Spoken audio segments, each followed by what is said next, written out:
On this week's show, I'm going to be meeting Anthony Wilmott. And let me tell you something, in 4 years, this guy has created a business where he is working on 11 property developments with a total GDV of in excess of £50 million. Today we're going to be talking about that. And in the UK, listen, we say that the height of success is being the king of your castle. He's also the owner of a castle with him and his joint venture partners. So let's crack on and let's meet Anthony.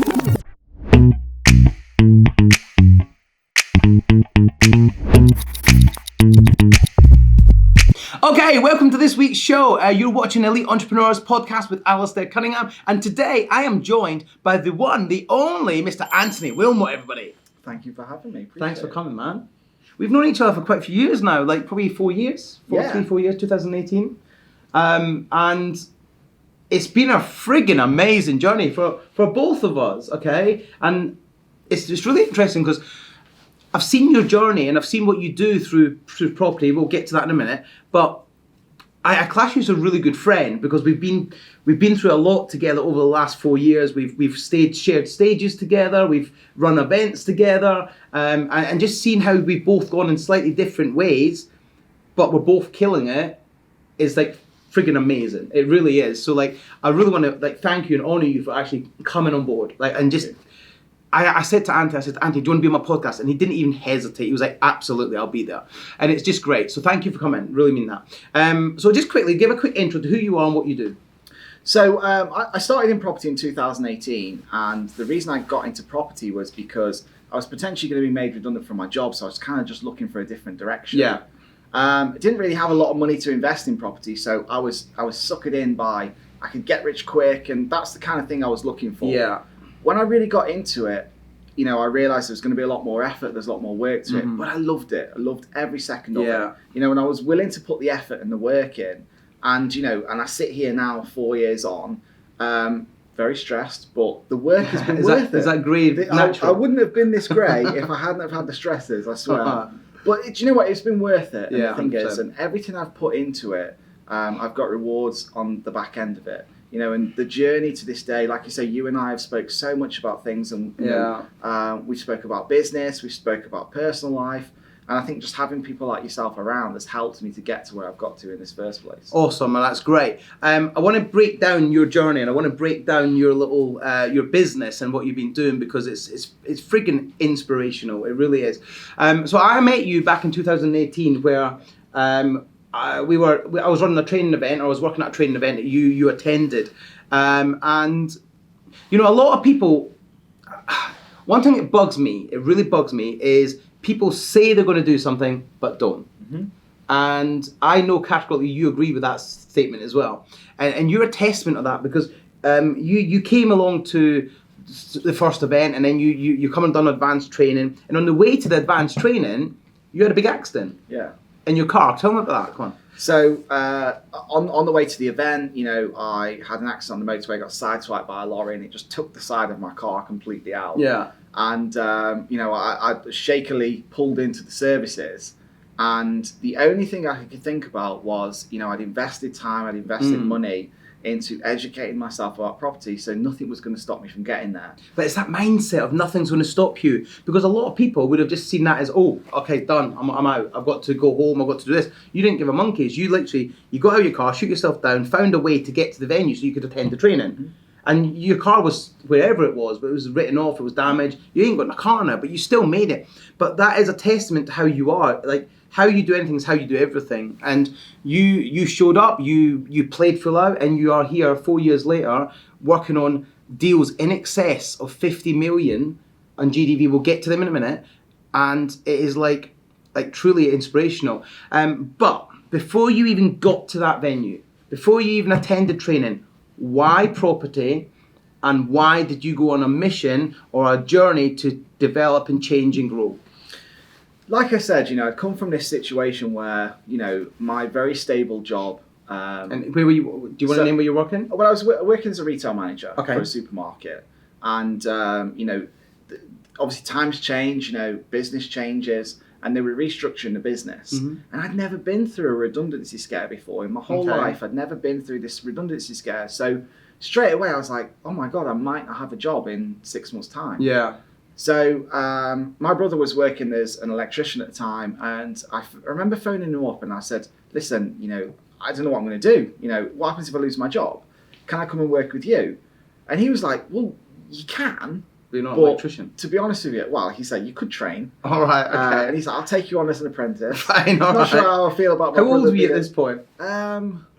God, I would have been 32. And you're going to be a Sparky's electrician, an electrical apprentice. I didn't know what I had to do. I had a house, cool.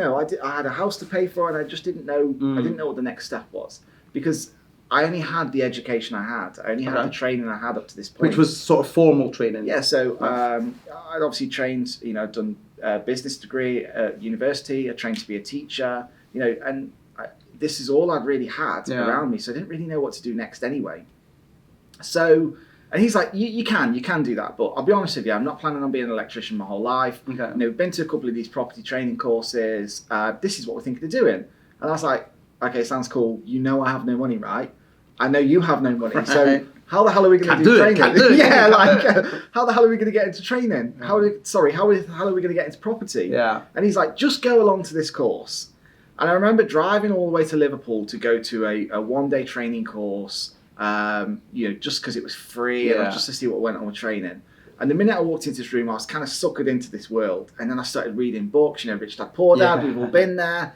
And I started getting sucked into the world and thinking, hey, I can do this. Yeah. I know what a house looks like. I can do this. Yeah. I know how to buy a house. And so then obviously I started educating myself more. I started paying for a lot more training courses. And I went to multiple different people's training courses. Yeah. Because I wanted to educate myself and I wanted to excel myself quite quickly. And then straight away, I had this fear that, oh my God, I've paid a lot of money for training. Yeah. I don't have money anyway, and I've paid a lot of money for training. I need to make this work. Mm-hmm. Because all I could see for myself, that there was nothing else. Yeah. I couldn't see... So there's no way back. So no, there's nothing. Did you get made redundant? Or I didn't get made redundant. Right. So I was really lucky and I didn't get made redundant. I got kept at my job. But then for me, the position had changed. I loved my job as a retail manager. I absolutely love the people there. Even jokingly, when Christmas comes around every year, I always think I'd love to go back and just enjoy that environment because I really enjoyed it. But the whole experience changed for me and I didn't feel the same way about the role. I didn't feel the same way about... Why is that, Laura? Is that because of the fear of how quickly it could be taken away from you? I think it wasn't the fear of how quickly it could be taken away from me. It was the fact that when you work for somebody, they will always push for more to fill their pockets. Okay. And so I was paid very well because I came in as external manager. I was paid very well. So the salary banding, I was at the top end of it. And then when they changed the position, overnight, I went from being at the top end of the salary banding to being at the bottom end with everybody else. All right, okay. So everybody else got all these pay rises to meet the new salary banding, and I remember saying to my regional manager, I was like, I don't understand this because you've told me for the last 6 years that I'm awesome at my job. Every single review we've had, you've given me a pay rise. You've told me I'm amazing, and now all of a sudden, I feel the same as the next person. Yeah. And I didn't feel I was worth anything. So it's value. You weren't feeling valued. And because I didn't feel valued, I still put the effort in till the day that I left, and they cheered me on the things I wanted to do afterwards, and I left at really good terms. Awesome, that's great. But I just felt a bit empty with it after that. It's always good whenever, obviously, you left that position from that company. It's always good whenever you part company with anybody, you leave on good terms. Not everybody has that attitude.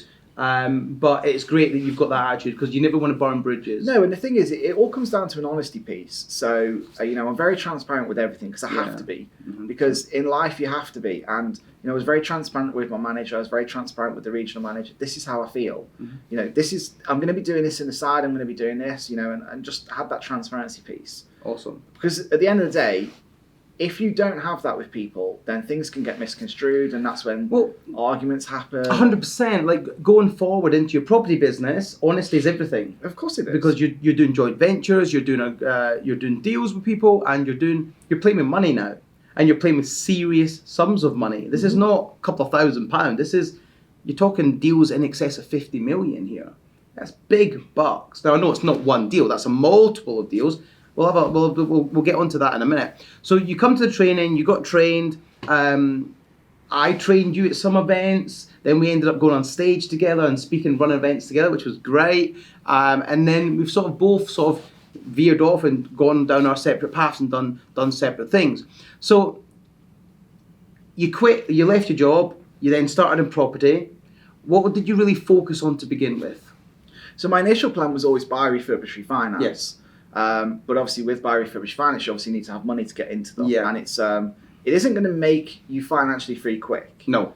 So I mixed up buy, refurbish, refinance with deal sourcing and rent to rent. Yeah. In order to get me to that financially free position, which just covered my bills, which allowed me the ability to leave my job. Yes. So I did 2 buy, refurbish, refinance deals. Yeah. And I still own both of them houses. Awesome. And then we did 9 rent to rent deals. Yeah. Which obviously gave me the ability to make cash to allow me to leave my job. And then obviously we were active income doing deal sourcing as well. Yeah, so you've got your couple of buy refurbs there ticking along, or you've done them. Did you refinance them and get all your money back, or so you got all your money back? So you own the asset, which you still own.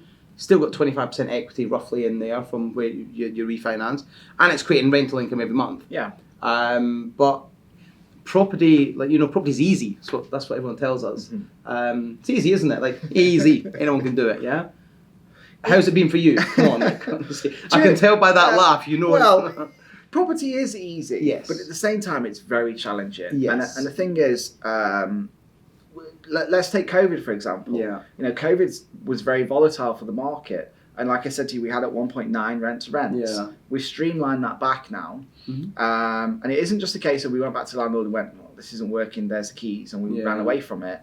It's about transparency. It's about having that conversation. A clean exit. Because this ain't working for us. We want to make sure you get paid. How can we work together to make sure that happens? Yeah. Because I think when people take on rent to rents, you never own the asset. You've got to think about rent to rent is always about solving the problem for the person you're taking it on from. So that's why you're getting into it, because you're solving that landlord's problem. Yeah. I would give some of my property, some of our developments, we're planning on giving us rent to rents. Yeah. Because it will solve a problem for me on the back end.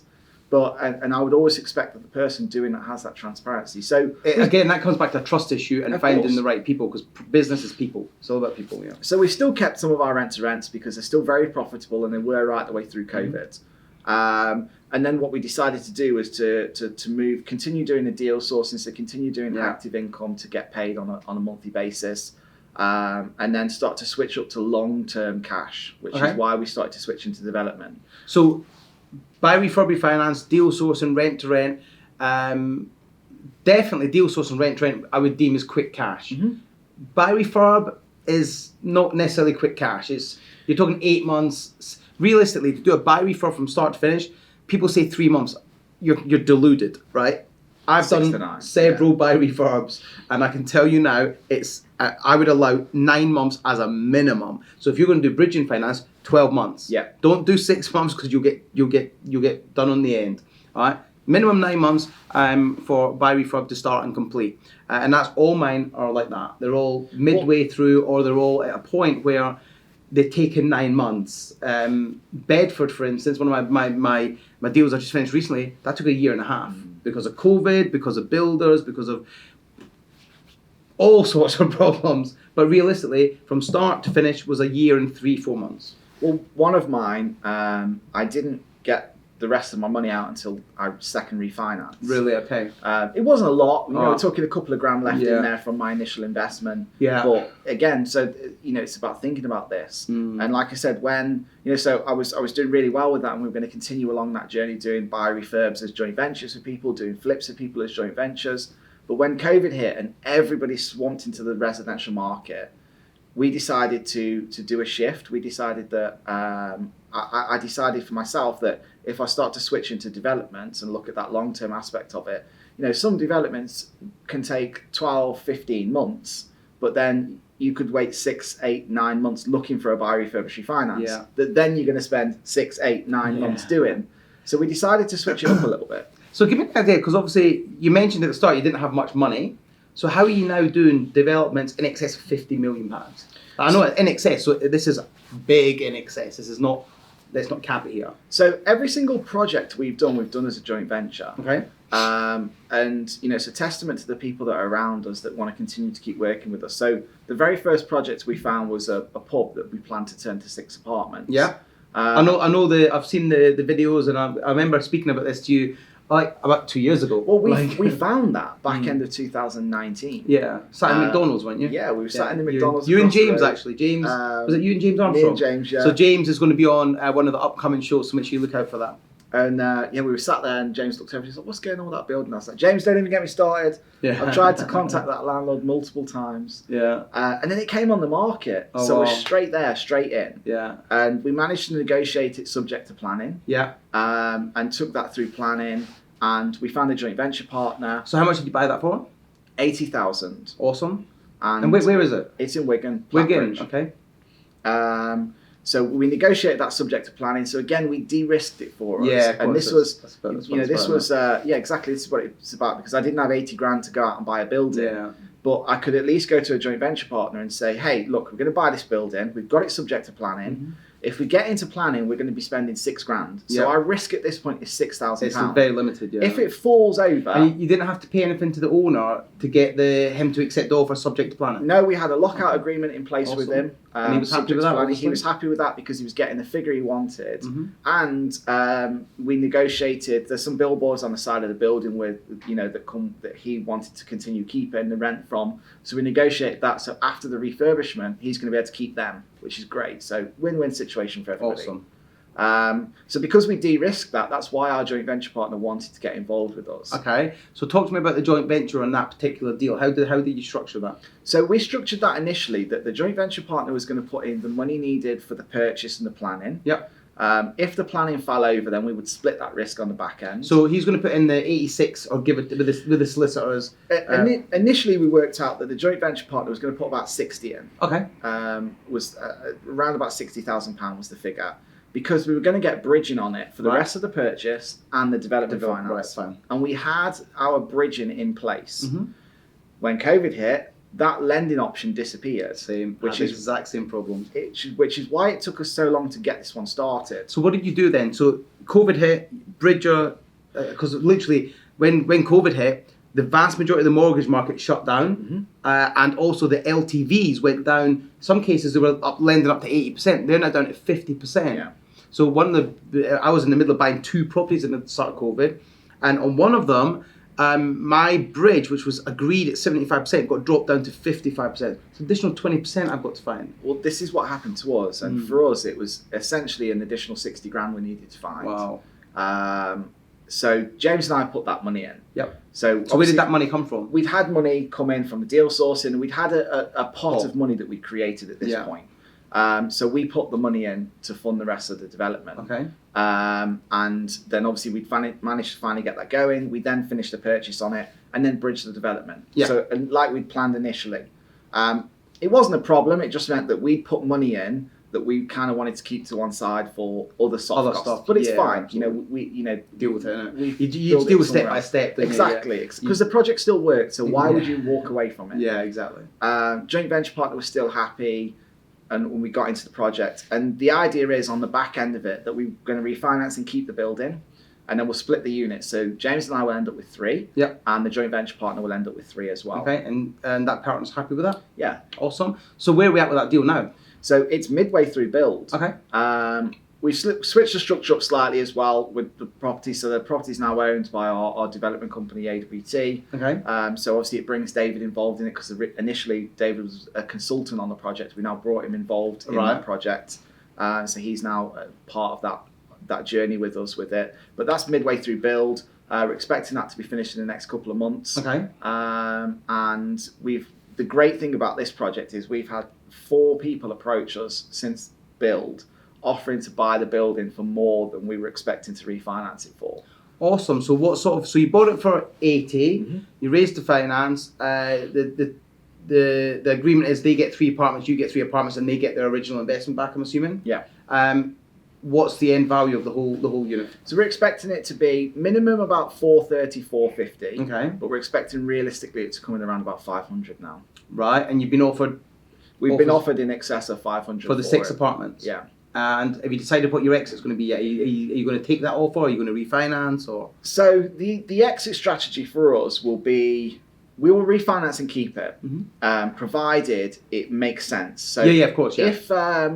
If it was to leave more money in the deal, yeah, then we would probably sell some of our units so that the joint venture partner can keep hers. So we had an agreement in place with the joint venture partner that upon refinance, she would only leave a certain amount of money into the deal. 100%. So you put her she's priority basically. Exactly. Yeah, of course. You know, and so there's a figure that she's given us. She's happy to leave in the deal, and it will not exceed that. So if for any reason there was a down valuation, we're protecting her. Yeah, she's protected, and because we could sell our units and still make profit. Yeah, of course. You know? Yeah. So one thing that I get this question a lot. How do you find joint venture partners? How do you structure deals? So they're going to find what you just said really useful. But I say this all the time. Joint venture partners come from relationships. Build that relationship where they know you, like you, and trust you. Everything has to be completely transparency, and everything starts with a clean sheet of paper.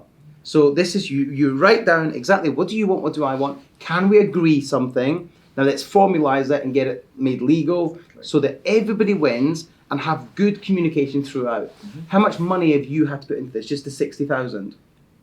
Round about that figure. But that's only because of COVID, really. Yeah. So if COVID hadn't happened, obviously we wish, but if it hadn't happened, how much money would you have been putting into it? We wouldn't have put anything into this. Zero. Deal. Yeah. I knew you were going to say that. And that's the great thing is this is the You're crafty with the deals you do. Crafty in a good way. I'm not saying crafty in a bad way, but I know Anthony is the guy that can do, like he can do. You're like the testament to, and I'm not. You're the testament to no money down. And what I mean is none of your own money down. My own money down. Because no money down doesn't exist. I don't know if you agree with me on that. Oh, yeah, 100%. It does not exist. I don't care who tells you that. I don't care. You get, if somebody tells you no money down is perfect and works, ask them for proof of a deal they've done, because they won't be able to. Somebody has to put money down. Somebody is putting money down. And it might not be your money, but somebody has put money down. So just FYI, if you're watching this and you're thinking you can do a no money down deal, you can, but only if you're using somebody else's money. Remember that. And the thing is with this, it wasn't a case of we don't want to put money down into this deal. We're adamant we're not putting any money into the deal. That's how we wanted to structure it, but we're always negotiable. So we've got deals at the minute where the agreement, like you said, there's large sums of money going into the deals, and the agreement is that we're going to pay the soft costs. Yeah. Because ultimately, the soft cost is where the risk is. Yeah. So we try and de-risk all of our deals for people. So in the same situation with this, we didn't put any money in for the planning, but we had that agreement in place to say, look, we've got the money there. Yeah. So if it does fall over, we've de-risked it for you anyway. Awesome. That's great. So you're putting their priorities over yours at all times. This is the thing, most people go into joint ventures, like you said, it starts with a clean sheet of paper. Most people go into joint ventures backwards because it's what can I get out of it? Yeah. Whereas it's a mutual thing.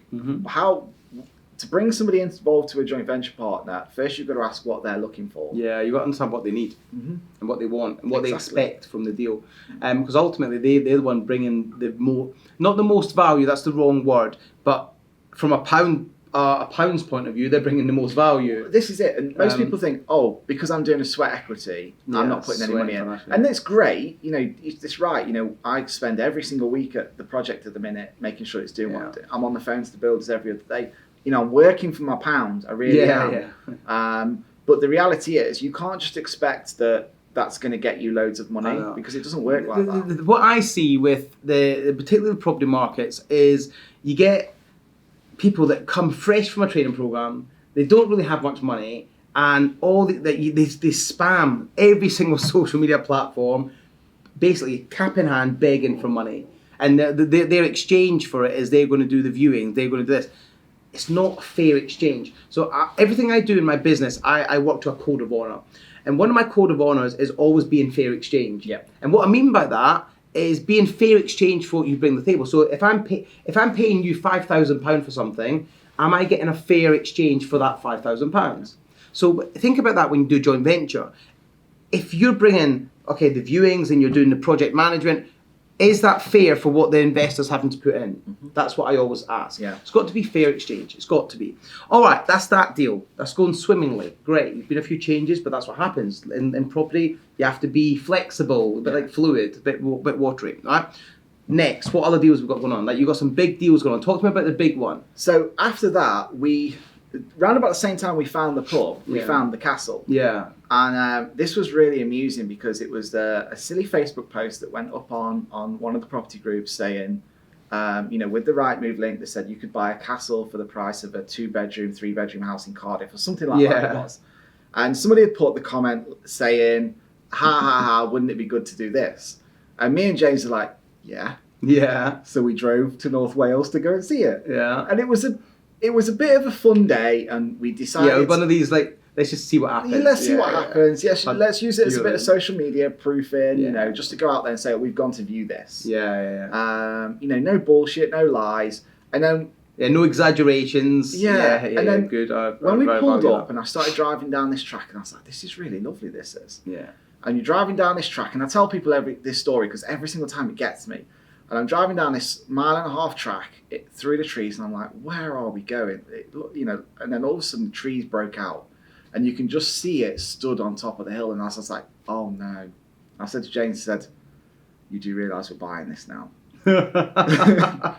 And we pulled up in front of it and we walked around it, and I was like, this building is just beautiful. Oh, really well. And then we sat down and was like, okay, we didn't put anything on social media in the end because we're like, actually, we need to now see if this actually works. Yeah. So we sat down and we started to go through the detail of it. And we, step by step, we're like, this actually works. And at the time we were working with David on the castle, on the pub, sorry.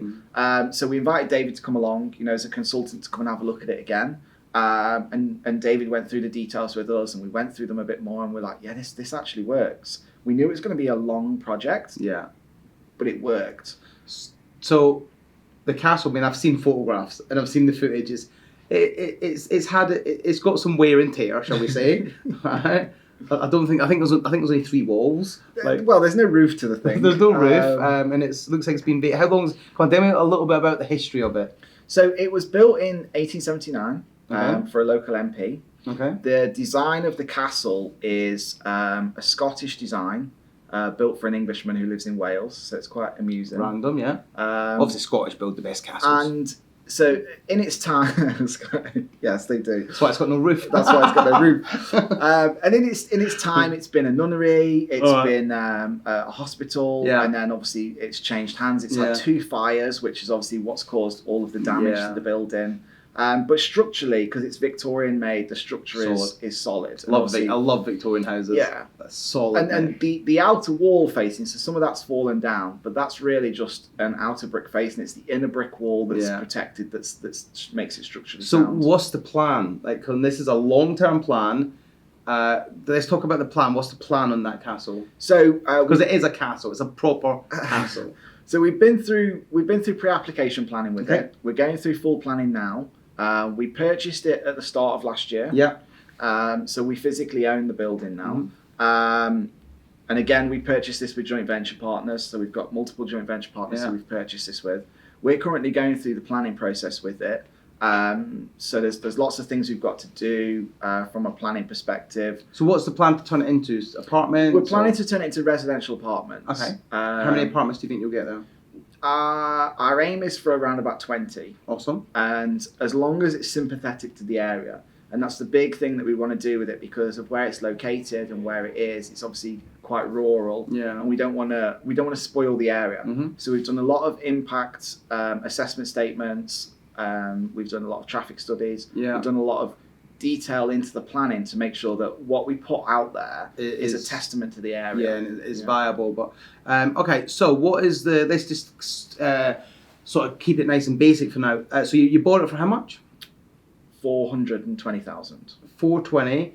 That you raised that money privately from finance? So some joint venture partners are involved in the project with us. Okay. So they now physically own the unit with us. Yeah. And then what's the development cost on it? So development cost and GDV is still up in the air because we know I'm glad you said that and didn't just come up with some bullshit figure. Yeah, and the reason being is we have a figure that we've been working towards, and we've obviously had QS who's looking at it. We've gone through loads of detail with it, so we know that we're happy with it. But as you know, build costs have changed over time. You know, there's a lot of heritage with it in the building. Yeah. And there's a lot of things that could change over time, which will impact both of them two figures. So do you have any rough figures? Or Yes. do you not want to discuss them because you're not 100% sure? I think it's probably best at this moment to probably not discuss them. Okay, that's cool. Just because with the project, once we get planning and we know what we're going to turn it into, then I could go, that's Happy days, the figures. I agree with you. I don't like to speculate on things. I'd rather get the right information, then make an informed sort of judgment on it. Okay, great. So the outcome of that hopefully will be very positive. I know it will be. You know it will be, but you don't know the exact. Timeline, how long do you think it'll take? So we're hoping to get planning back this year. Okay. In the next couple of months. We've got the last things that we're putting into the planners now. We've been working quite closely with them on the project to make sure that, again, it meets, you know, something that's the Welsh community can be very proud of. Yeah, of course. Yeah. And then the plan will be to start building it out from there. And then, again, once we get planning and we know exactly what it's going to look like, then we'll build the new timeline. So you're realistic, you're looking at, just off the top of my head, I would say 3 to 5 years. It's going to be, the build's probably going to be another 18 months, 2 years. Yeah. From the point that we break ground is awesome. The reality of it. It's a very, very exciting deal, but you've got a lot going on, yeah? And how are you feeling about life right now? Absolutely fantastic. The thing is, like, daily we have stress. We all have stress. Yeah. You know, we're in this very stressful business because it's not a 9 to 5 job. We're not going in, clocking in for a paycheck and walking out. So every day is different. We're creating stress every single day. But I love it. I love every single day because every single day is different. You know, I've got to meet some amazing people. I've got to do some amazing projects. And I get to travel around the country and see some amazing buildings. Yeah, absolutely. You know, all right. What would you say, for the viewers, what would you say, come on, a bit of advice for them that maybe they're thinking of getting started in business and property. Maybe they were in the same situation as you. They were in a well-paid job. But you wanted to break free. What bit of advice would you give them to just go on and start? Because this was your dream. This was you followed your passion, followed your dream. So what would you say to them? I think the main thing is to don't chase the pennies because if you work ethically and you work hard, they will come naturally. Yeah. You know, most people that get into property now, you know, with the planning laws changing, development is the buzzword at the minute, and everybody wants to get into it. But again, like I said, we found the casting back in 2019. We're now 2022, and it's cost us a lot of money, and we've not made a penny from it yet, which is fine because we knew that was going to happen. Yeah.